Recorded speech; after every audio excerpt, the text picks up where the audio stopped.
gentlemen. Unexpected success. Who are those guys? It's the comeback team. You already know. Ladies and gentlemen. Oh, man. Ladies and gentlemen. It's the comeback kid. Ladies and gentlemen. Well, ladies and gentlemen. Ladies and gentlemen. Unexpected success. Hey guys, welcome back to another episode of Unexpected Success. The Comeback Kids. And tonight we have a very, very special guest. Oh my God. This man is always traveling, so thank you, brother, for making the time. He is an amazing stylist. He's the architect of Fly. Yes. He is Mr. Jason Rembert. Man, that's a good intro, bro. Right. It's true. I'm about to hire you as my publicist, B. Mine was super long. Like Yeah, it was crazy. Oh, he edited vetoed it. it. He vetoed mine. I didn't beat up, but usually we drink wine. Well, Joy's having wine. But I gotta tell you, I was think- super up, just tense about this. We're gonna about get meeting that. you because But we're gonna pop the he shut me champagne. down. Oh, fancy, man. You know what I'm saying? You know what's we got crazy? such a That's special my favorite guest. champagne. Is it? Yeah. Because we have such a special guest, we're gonna pop the Yeah. bubbly from my man right here because We had the flutes, he's but doing it for the culture. the flutes. Nah, the did. flutes is too fancy, This B. is- yeah, I we was gotta actually, keep it- I wanted the red cup. You wanted the red. We have red cups. If we Yeah, can- I wanted the red cup. Yo, Nah, guys, I'm cool. can we get the red cups? Nah, Get some red we cups be in good. there. We- Pick it Well, right now. actually, I need a solo cup for myself because I put some cab in mine, so and I want to So- partake. So let me tell you something, Jason. Here we go, right? Thanks. We had a thing, Cos. Thanks, guys. So Joy and I had a pre-production dinner, and we're sitting down like, yo. So I'm like, Joy, Pie in the Sky, season 3. Who you want? Before I can say want good, Jason Rembert. I said, oh, damn, Word, man. that That's was love. really Thank like- you. I mean, I appreciate it. I couldn't say who do you want. Cheers to you. We Cheers. got the Cheers partition to up, you. the COVID security, Cheers but to you. Happy to have you. congratulations. Congrats. But I couldn't say who you want and finish the word before Fast she enough. screamed Jason Rembert. Yeah. That's So I dope, said, you that's know what, dope. let's get Jason Rembert because she's like, he's from Far Rockaway, I'm from Far Rockaway. He made it out, I made it out. Right. But how did he do it? Dying to know. Dying to know because I think. So yeah, no, I'm hype, right? I think I'm that hyped, anybody. too. I love who's- podcasts. You do love podcasts. I love podcasts. Oh, awesome. So. I listen to podcasts every day. Like, Do you? Yeah, you guys about to be one of my favorites. So. Oh yeah. Oh, well, thank you so So yeah, much. so I just think that the title is Unexpected Success, which really is like people count you out, think that you're not going to make anything of yourself, especially based on where you're from. And I think, ultimately when you make it out, you're like, yo, and you end up being so, for those of you who don't know, Jason styles Hollywood A-listers. Big I mean, names. you're right. I mean, I ran out of paper. But, to name a few, obviously Rita Ora, Odell Beckham Jr., Issa Rae, Michael B. Jordan, Mary J. Blige, Solange. A$AP Rocky. A$AP Rocky, Steph Curry. I mean, that's not an exhaustive, like literally we can go on and on. Anyone looking fly, Jason probably did it. And and I have everything pulled up. Like I have a, I have a bunch Fire. So I mean, and I love the looks. I love like the volume. I love the color. I love like the the tension between feminine and kind of masculine, and how you kind of bring in elements. So I'm just a huge fan. And so I found out that you were from Far Rockaway because I was at the Harlem Fashion Row event when you were awarded. What was it? You were awarded. Stylist of the year. Stylist of the Year by Brandice Couldn't Daniel. even understand. Like when Brandice hit me about that, I was like, who? Like it's crazy. Yeah, and Brandice, shout out to Brandice. Shout out to Brandice is, just unbelievable how she followed her path and never gave up and was Purpose. unrelenting and purpose. So she was a guest on the podcast, and she's from Memphis. My husband's from Memphis, Dope, and dope, so dope. it's great person. So when she said that, and when they did your bio and said you're from Far Rockaway, I'm like, Yeah. literally the emoji with the head exploding, Mm-hmm. and that was in 2018. So I wanted to talk to you just to find out. For 2 years, we wanted to talk to you. That's I why know. when I asked I mean, for who, she could have pulled up, B. Like, Jason, where are you from? oh man, Tell me your story. I'm originally from South Jamaica, Queens. Okay. But when I was like 5 years old, we moved to Far Rockaway. Okay. My mother was a single mom, 4 kids, and Wow. like we didn't have much. Like she ended up getting Section 8 housing, Right. and we moved to Redfern projects. I know Redfern. Yeah. Yeah. A lot of my family, actually, I have the Lightfoots of my family. You know the Lightfoots? I'm sure I You do. probably do, 'Cause yeah, I lived yeah. there for like 15 years. Oh, wow. Yeah. Now, Redfern is real. Yeah, Redfern is super real. And my mom, she just wanted more for us. I remember like coming in one day, and we was coming in the building, and there was a few kids talking, and it was like, man, I can't wait until I'm able to get my own apartment. And as soon as we got upstairs, my mother was like, I don't want you guys to ever say anything like that. I want more for you guys. Right. You guys should want more than what we have right now. And so that kind of like put in like a different like mind state of just what my environment was giving me at that current moment. Like my mom wanted to see us to get outside of our environment. So she found a whole bunch of like programs, like free programs. It was this one specific program. It was called the David Deacons Club. Yeah. And it was at I'm PS. familiar. It was at PS 104. Yeah. And every day after school, we used to go to this program, and that's how I fell in love with. I fell in love with like basketball at that time, but I really fell in love with mathematics. Really? And there was like two people who were like, they played on like the older team for basketball, and they were like ninth grade sophomores or like freshmen in high school, and they used to help us, like tutor us, and they used to tutor us in math, and I was like, man, like this is dope. And then they started teaching me. They saw that like I had a big liking for mathematics, Right. So You they started taking a teaching me liking to it. what they were learning, and that helped me become advanced. Right. And so by the time I was like in 5th grade, this was like 4th grade going into So 5th you grade. went to IS 53 for junior high. Where'd you go elementary? PS 104. 104. Okay, Yeah. right, that makes sense. So the math, like I ended up becoming a part of like the math club, and then I became like the star of the math club. Wow. And then I went to being like doing like math competitions, and I did like a state math competition in, Right. in 5th grade, and I came in 2nd place. Wait a Oh, minute. wow. What goes on at a math competition? So I know spelling bee is spelling, obviously. Yeah. Are you just busting down quadratic Yeah. equations during the math competition? Not back then. It's like it's different equations that you do. Like logic? Is that Yeah. logic? Not so much logic, like, but it's like different. It's like you're in a room and you're at a table. It's like but like four different people. Like it's 4 people, and then it's like different math problems that you have to solve. You have to solve within a certain time, and whoever wins that table goes to the winner of the next table, So and it's like a so on, chess so tournament, on. sort of like. Yeah. Wow, that's very So interesting. it lasted like 3 hours, and I came in 2nd place. That's which amazing. which was cool. That's great. And then I went to junior high school, and math was my thing. Like I was in like IS 53 has this thing called ALI, Okay. Advanced Learning Institute. So it's like the kids who really into like academia, like Yeah. So Because I went to 180 and went to 180 had 180, yeah. SRI. Yeah, so you I got- was in exactly. SRI. Right. And you so were okay. I was in ALI. And Okay. when I was in 7th grade, it was this teacher. His name was Mr. Johnson, and I thought he hated me. It was like this older Jamaican man. Yeah. I was like, this man hates me. Like, and my sister was in ALI as well, and so he knew my sister, and he was like, "You're nothing like your sister. Like, you need to work harder. Like, Pushing you're you. a knucklehead. Like, Yeah. like I thought he hated me. Right. And he did an experiment with like 8 kids, and he didn't choose me. He didn't choose me, wow. but he chose my girlfriend at the time.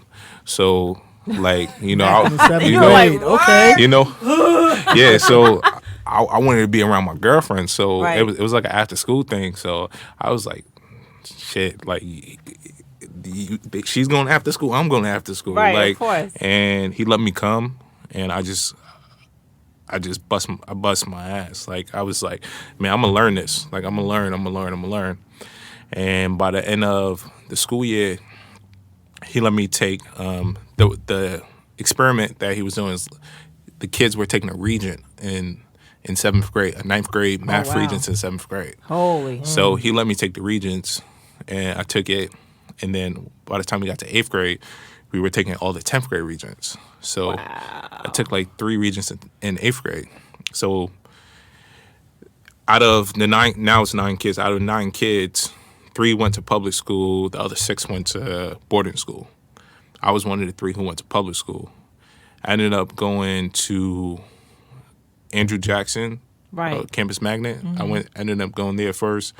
And then my math teacher called my mom one day and was like, Jason shouldn't be in this school. Andrew Jackson was kind of rough. Yeah, he was like... It was a little rough. I mean, even if you were on in the honors program, it's still... It was bad because all my cousins were there. Yeah. So it's like, they were get bad caught up. influences. Of you know? course, yeah. He called my mom, was like, Jason shouldn't be in the school.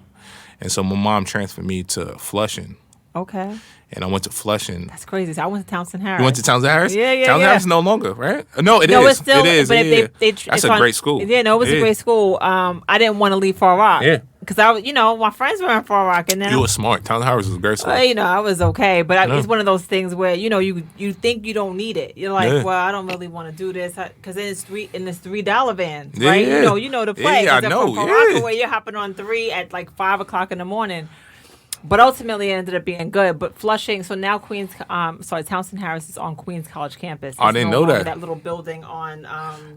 Oh, that's dope. Yeah, so it was actually on. I did a career day there. Townsend Harris is a couple great years ago. school. Is that Yeah, it middle was school or high school? It's high school. High school. But it's like... Yeah. It's like the Ivy League without being an Ivy League. Yeah, it's number 1 in New York. Yeah. It's number 1. Like- it beat out Bronx Science. Yeah, and, it's a huge school. yeah. I went to Christopher Columbus, if it matters. Nah, that no, don't matter, bro. But no, so you're down the street, and the kids are different. The kids are definitely different, but I ended up becoming like really popular like really quick because of like clothing and stuff. Like Right, because you were fly. Like, yeah, like I was into like anything anyone said on a rap song, like I was. All right, so who were your artists? Because I need to know Pharrell who. and Kanye. So you're younger than me. Yeah. A lot. Because Pharrell and Kanye. So Yeah. in my day, it was like Rakim. It was definitely Coogee Rap. It was definitely Slick Rick. We all walked around with eye patches. And then it was Harlem drug dealers. Yeah.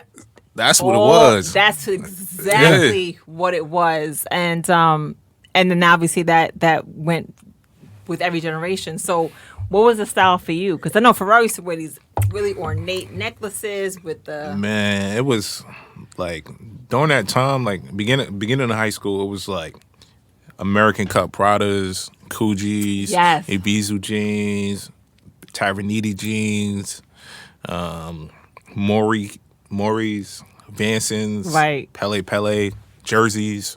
Like that was the beginning.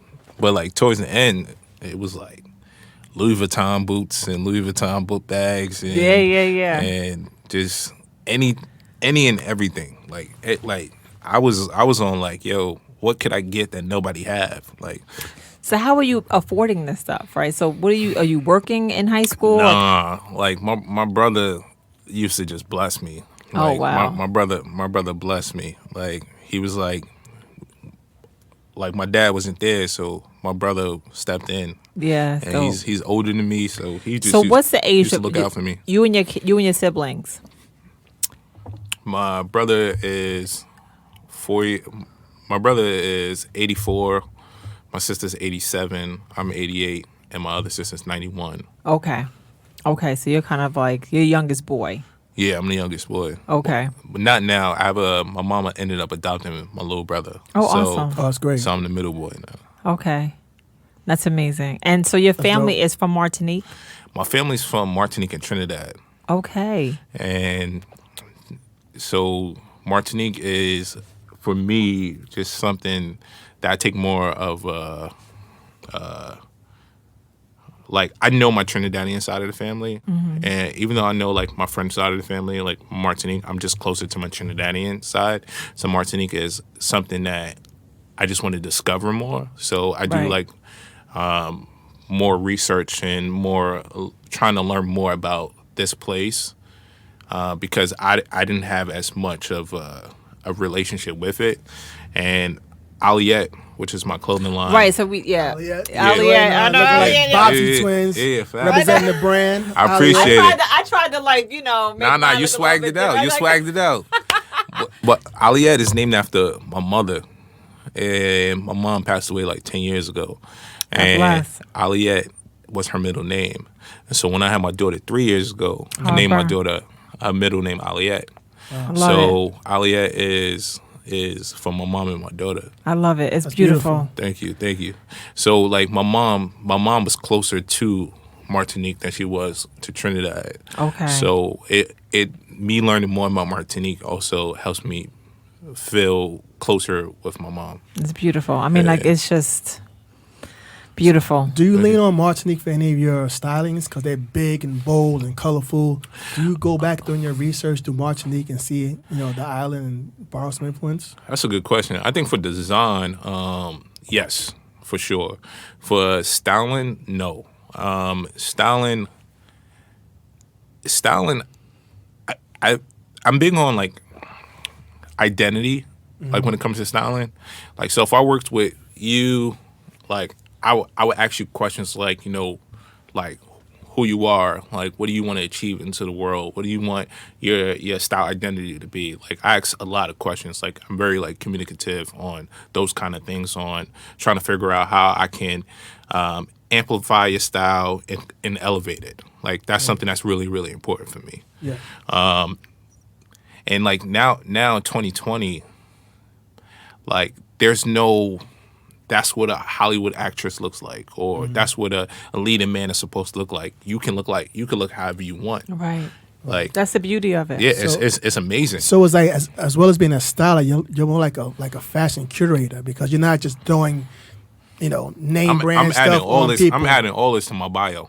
Oh. I'm adding all this to my I bio, got dude. you. Bro. I'm about to be a fashion curator. Let me tell you something. Right, Let me tell you right. something. When it's said and done, I'll write you up something nice. You'll be all I right. appreciate it. English This about to major, I be got this you. about to Don't be worry about all it. on I my got bio, you. B. Yeah, because it's important Right. because a lot of stylists, they just say they pull, what's hot, what's the most expensive, what's course. designer, and throw it on a person. So they're Of like course. a walking billboard as opposed to getting to know the person and say, you know what, this fits your personality. I'm going to put you in this Yeah. and that. That's a very brilliant way of And styling. I think as a stylist, we also have obligation to also teach and to share the knowledge that we have. Like, Yeah. there's a lot of times Right. where talent may, like, they know Dior and Gucci or they know Louis Vuitton, but they may not know who Martine Rose is or who Right. Samuel Ross is or who Martine Ali is. Like, Right. they may not know any of these people. So I think it's important for me as a stylist and someone who is knowledgeable and someone who has research to share that education that I have.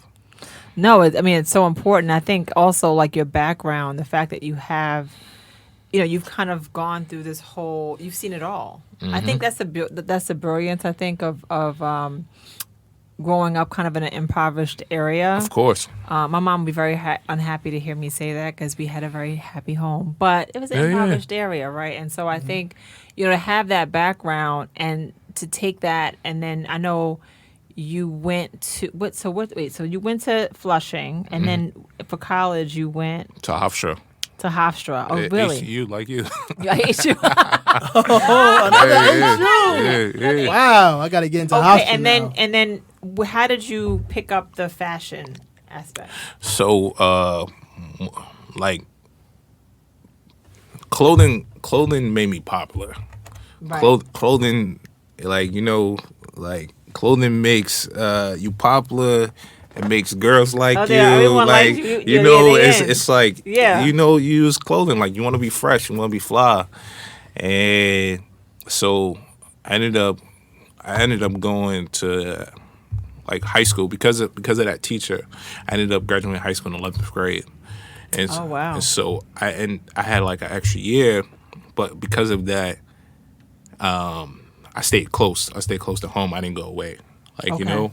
Right. So I went to Hofstra, and first year I stayed on campus, and I was like, man, like You must have been shining at Hofstra's campus. I was shining, but I was shining because I was dressing up. Like that was like the year of like UGG boots and like Juicy Couture sweatsuits. Yeah, like yeah. that was the feel. Like, you know, all the girls had the Juicy Couture necklace. Everybody. Like Right. you know, Right. so I was shining because I was actually dressing up.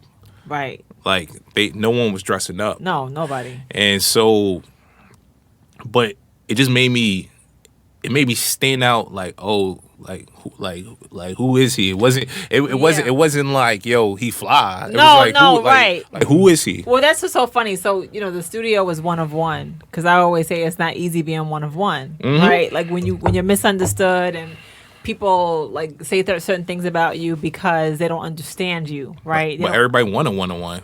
everybody wants Everyone to wants a one-on-one. one-on-one. Yeah. But Exactly. you get pummeled in terms of like the social circles, chatter. like, you know, oh yeah, whatever. You think you all that? Yo, you think you all that was so big in Far Rockaway? Yeah. But they understand. They play catch up. Like, you know, like it's so easy to see life clearly in reverse.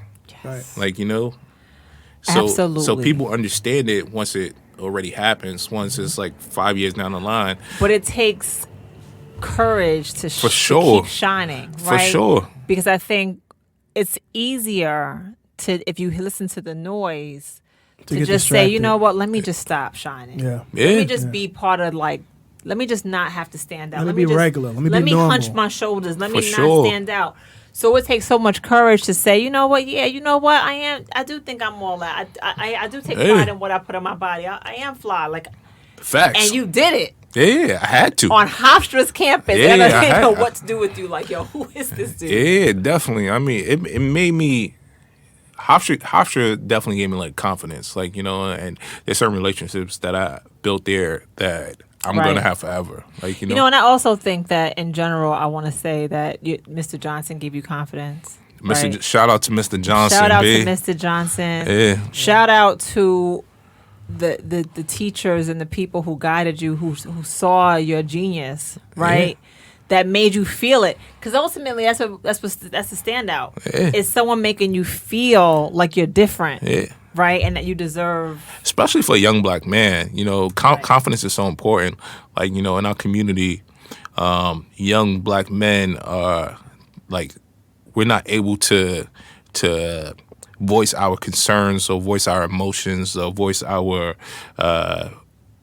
like anything that is even considered weak. Emotion. We're unable to voice. Like, you know, Right. so like, you know, when you have someone who tell you like, yo, encourage you like, yo, you gonna be ill, you gonna be dope. Like, you know, just having that mind state, and like not having it just from your mother, because your mother's gonna give you that. Like, you know, Right. like Mom's gonna be mom. Right. having it from another man, like it's someone you look up to. Like, yo, you good? Oh, you good? Man, you gonna be great. Like that's a different feeling. It's an amazing it really feeling. is everything. Yeah, I mean, and I'm, you know, speaking like Jason said, when another black man who you look up to give you that encouragement, it's a battery in your back that you won't understand.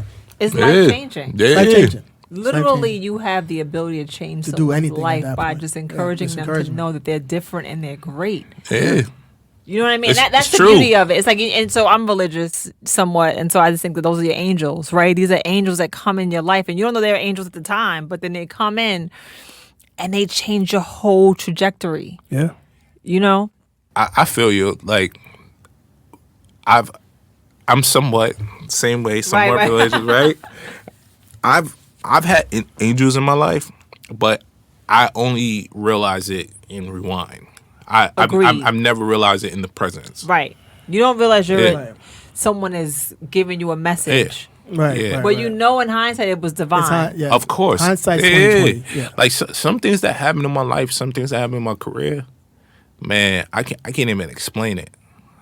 Like I can't. Don't get me up here. No. No, but it's true No, you though. feel I can't even explain it. Right. Like it doesn't make sense. It defies all common sense. Yeah. And those are the things that happen when you're being led, right? And you don't know what it is, but you know when you know something, you know it's divine. And you're willing to be led. You're willing to be led. Like Yeah. I don't even know how.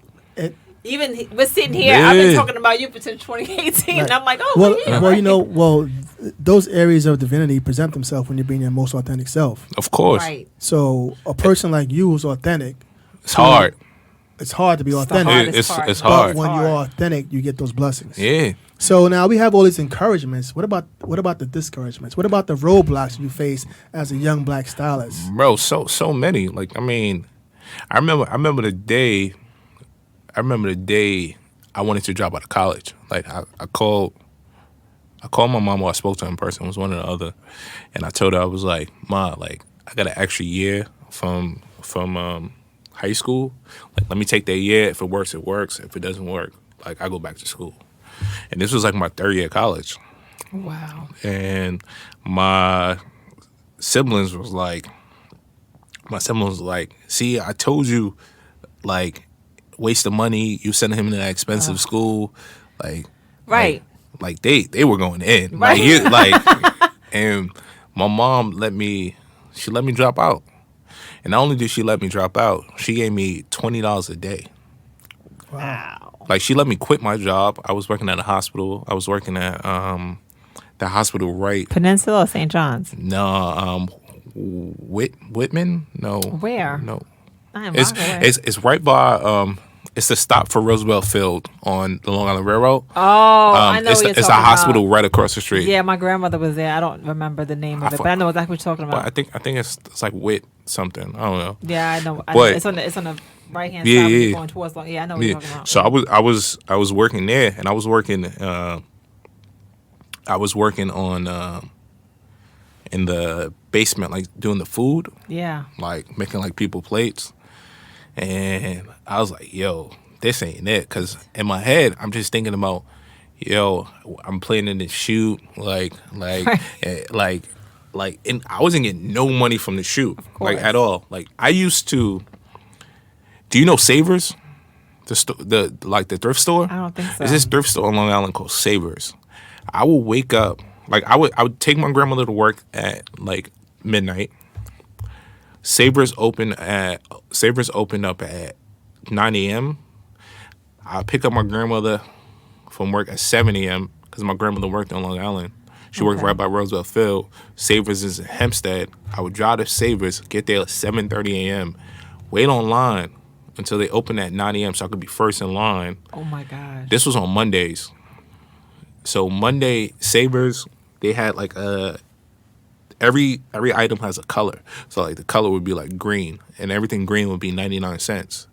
So if you hitting that day, like you can get like say if they had a designer jacket, say they had a Chanel jacket, like you can get a Chanel jacket for 99 cents. What? Like, but if they had, like, if they didn't sell it and it was like green that Yeah. day, you could get one for 99 cents. That's crazy. But I used to do that every Monday. Like, it was like religious. And then I either held the pieces, if I really liked the pieces, I held the pieces for a shoot that I was doing that week. Or if the pieces were just an investment, like I knew that they would sell at another store. Yeah. Like I would buy them and then I would go to Beacon's Closet on Tuesday. Hustling. And then I would sell That's that I would Far sell Rock the you don't pieces. know about.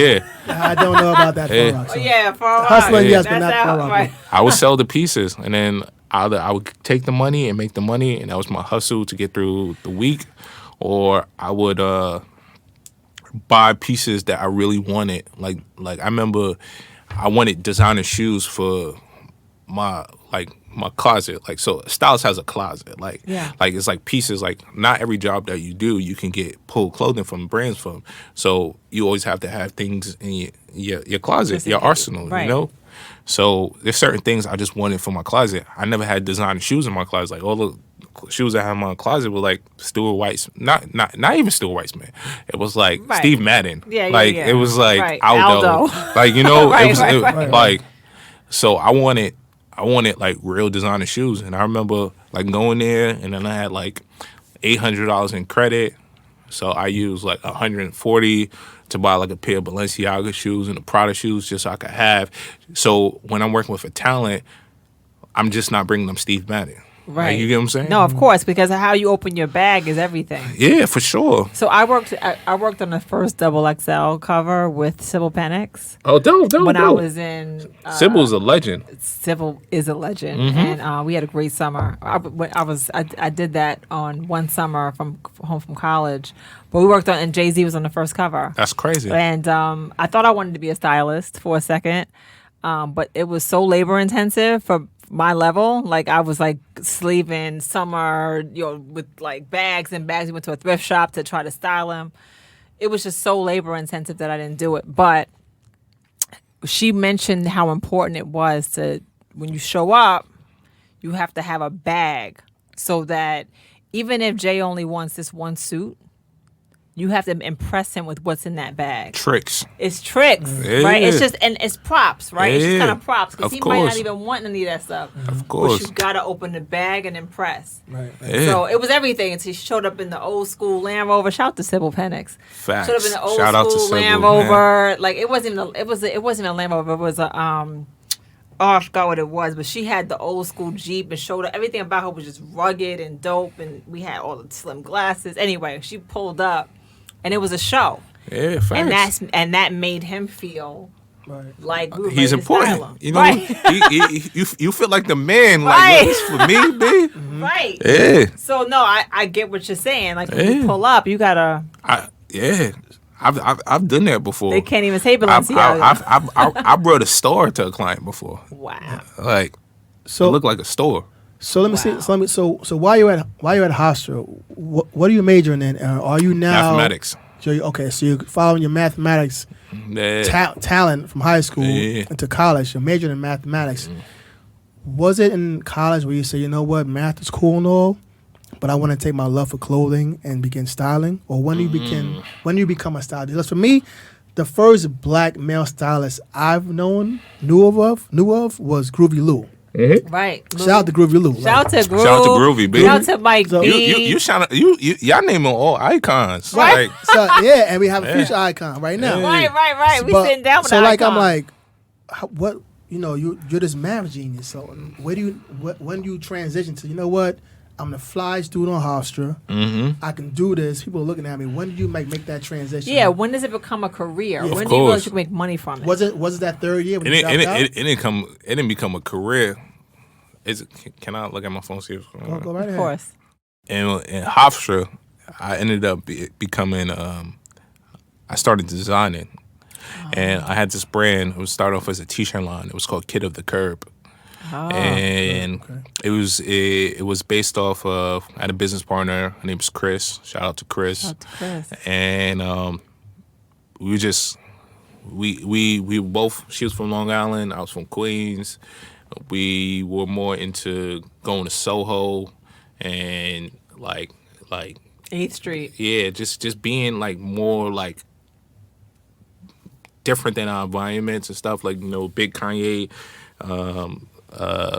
like fans and big Pharrell fans, and it's like, we called ourselves Kid of the Curb, kid of the difference, so That's dope. Oh, That's I dope. love it. so like that at that point, like we started designing, started like doing like really, really like cool stuff, T-shirts, photo shoots, and then we used to do fashion shows. Like we showed at like St. John's, we showed at Nassau, we showed Shout out to at St. John's. Hofstra. Right. Like we were just showing every way we could. Like any place we could show our clothing to, we did. Okay.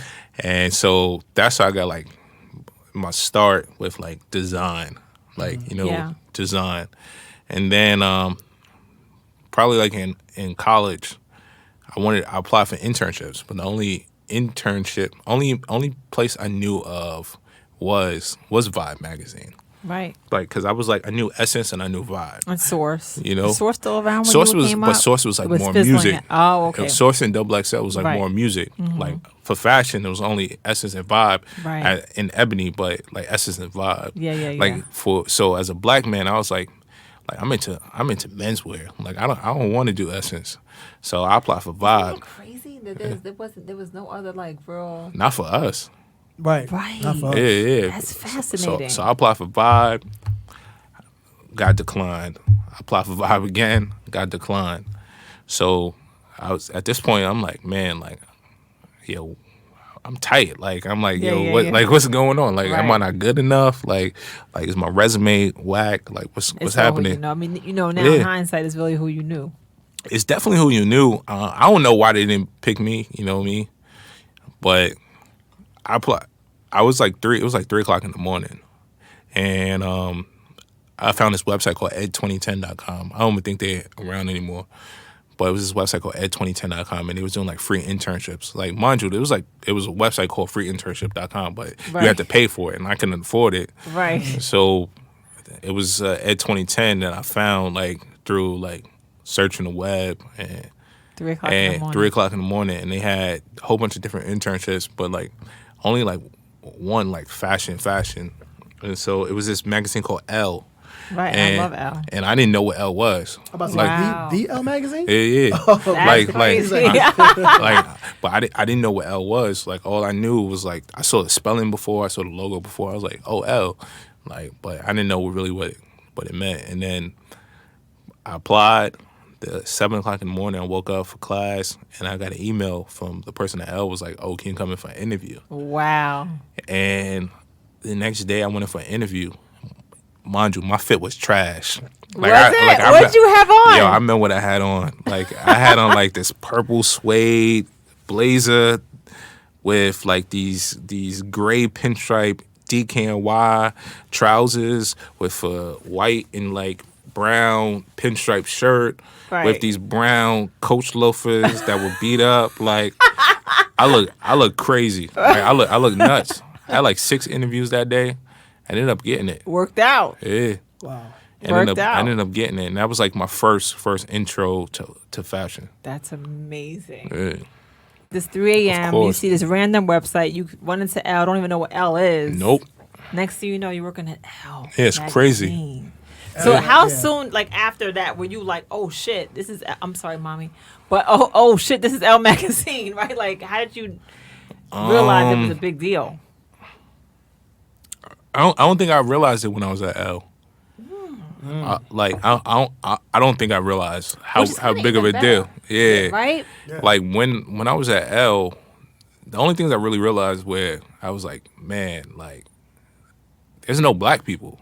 Right. Like I was the only black. I was one of 2 black people, and the other black person was on corporate. And what's his sample size? She was. She was sample size, Yeah. right? Yeah. It's like there was none. Like it was like it was a really big culture shock. Like to be there and not to Right. see yourself At and all. Yeah. and then, but everybody was like nice and welcoming, and I learned so much. There was like a brand at the time that they weren't on, and I like because I was such a big Pharrell and Kanye fan. I was like, y'all need to call in BBC. I was like, y'all need to call in Right, BBC. right. Every time they had a shoot, I'm like, y'all need to call in BBC. And probably like towards the end of my internship, I went in one day and they had BBC on the rack, and I was hyped because I was like, yo, Listen like to I did this. Right, yeah, right. yeah, because like they didn't know what BBC was, Right. but because it's a part of my culture, because of hip hop, like you know, And I was Elle like, is very not hip hop. I think they're more in tune now, Now, for but sure. back when- Yeah, back back in then, BBC days, no. The things in my arsenal that I'm able to like have, like it's like a magic trick, because it's like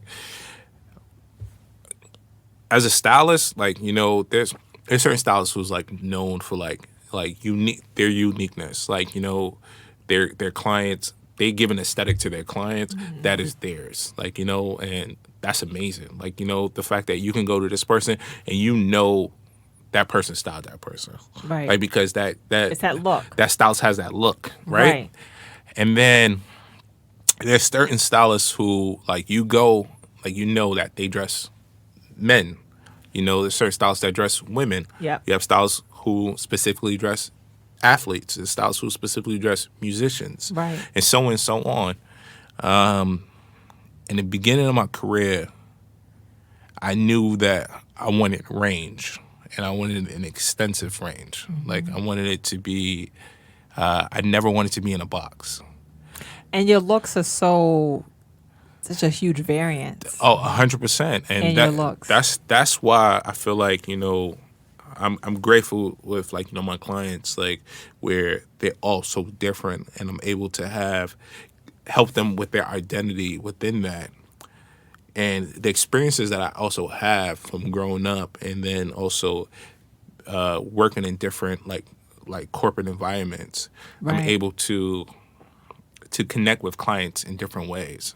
Like, so it's like, I understand why a rapper may move a certain way. Right. Like, or I understand why an actor may move a certain way, or Relatable. like, it's like You can- it really helped out. No, it's huge because it's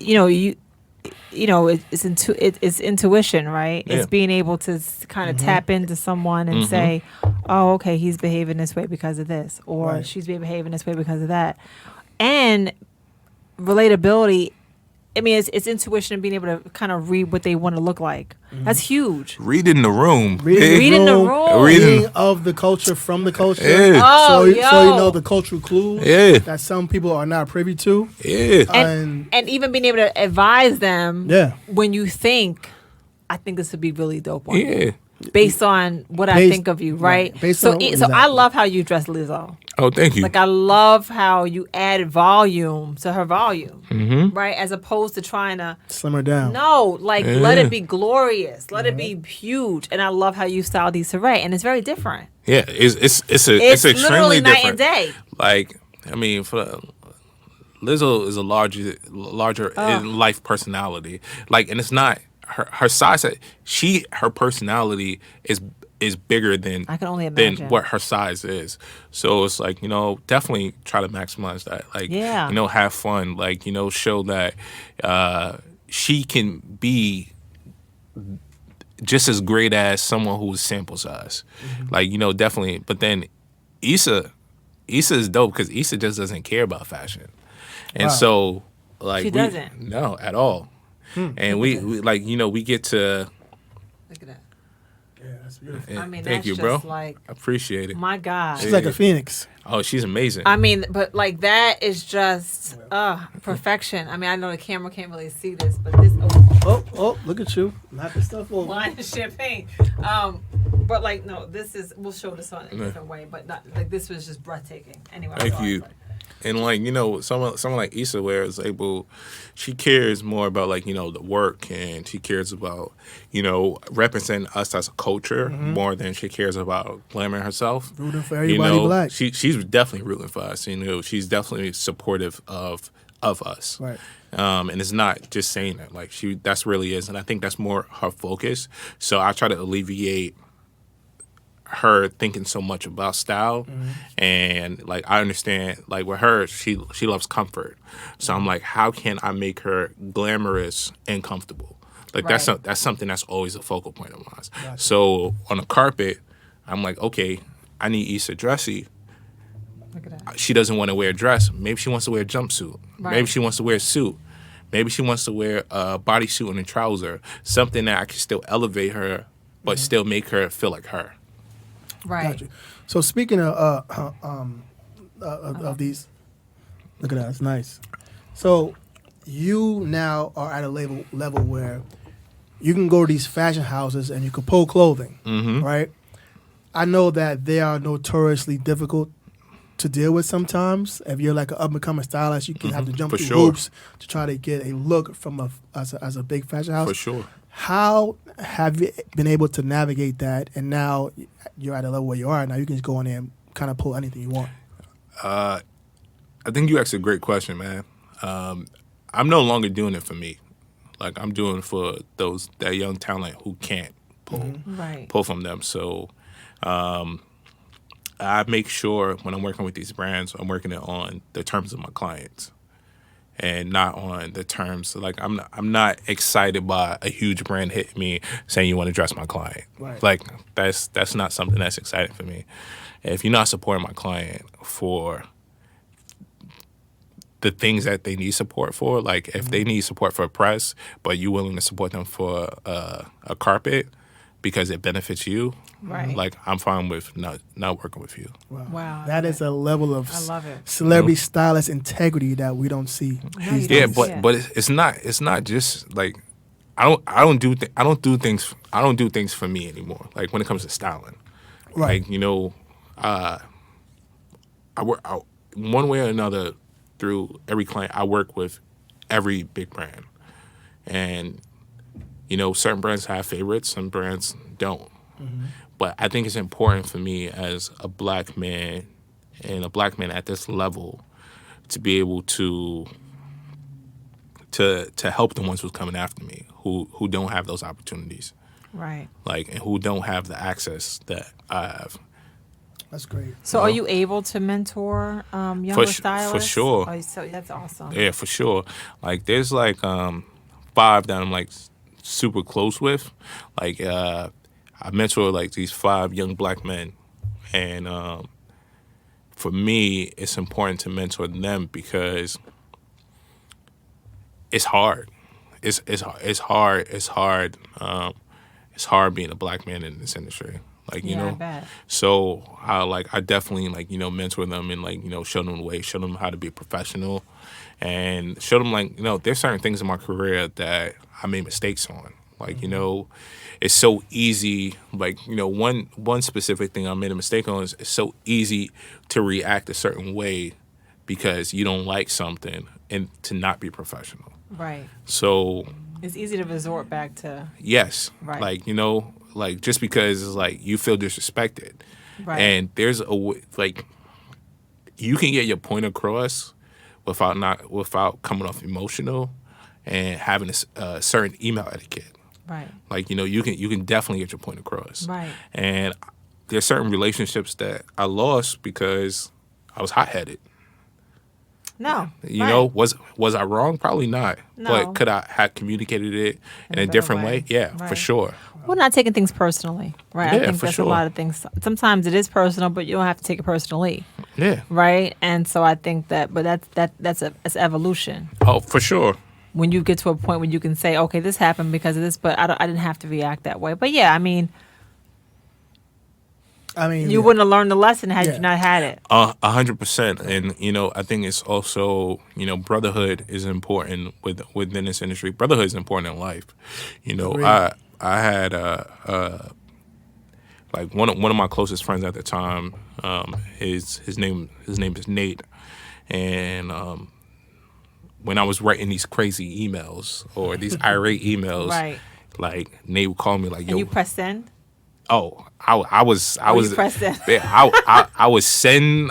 I'm gonna call you. I need to know why. Oh, wow. Like you needed to explain to me like I was like God. Like Right, and right. that was wrong. Like because Yeah. no one owes me anything.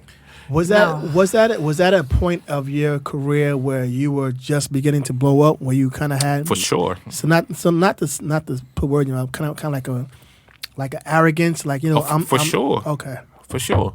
And and I think it's an arrogance, but I also think it's a protection. Like you want to protect your client. Like you want to make sure you have the best for your client. Like course. and so like when someone says no to you and it's like like that client is it, or Right. like Yeah, or I've been there. that client is about to have that song of the year or like that movie that's about to hit that they It's don't the know about pressure. yet. Right, It's right. like, yo, what are you Like, doing? you don't see what I see, and Yeah, you need to see it. like what are you doing? Like, and so yeah, I used to go hard, and now I go hard, but it's like I go hard for things that matter.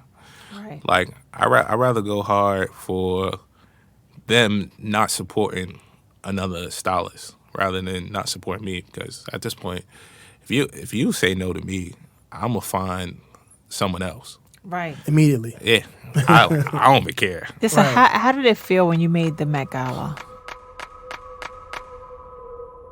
You've just listened to part 1 of The Comeback Kids, presented by Unexpected Success with Joy and Dennis. Tune in for part 2 next week.